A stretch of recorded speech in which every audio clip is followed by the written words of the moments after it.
واحدة واحدة. طيب بص كده انا هاخد ورقة كده تمام واصنفها. عايز مين؟ عايزك انت تختار اي ورقة انت عايزها. تمام؟ طيب احفظها كويس من غير ما انا اشوفها، احفظها باللون والشكل والرسم، وريها للكاميرا من غير ما انا اشوفها.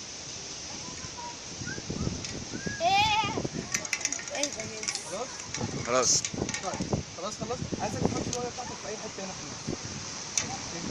تمام؟ طيب بص كده انا هاخد ورقة كده واصنفها. تمام؟ خلاص كده خلاص كده تمام؟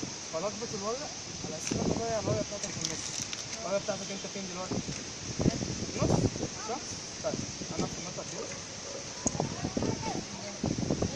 يلا نحط الورق كله صح؟ ممكن الورقة بتاعتك تطلع فوق تبقى هي أول ورقة من فوق؟ ممكن ولا لأ؟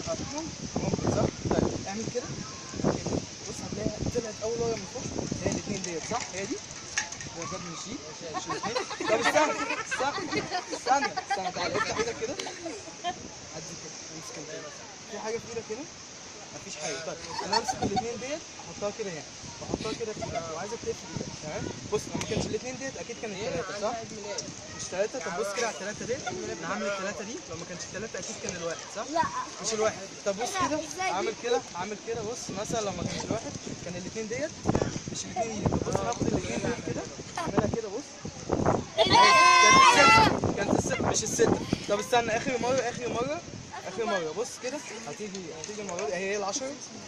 بس انا عايز اشوف العشرة؟ بعدين. طب بص لو مش العشرة ديت أنا هعمل 10 كده. ألو أهي كانت الواحد دوت. أمال كان إيه الورقة اللي أنت اخترتها؟ 7 إيه؟ 7. طب بص في حاجة في إيدي أنا؟ مفيش. بص في إيدك.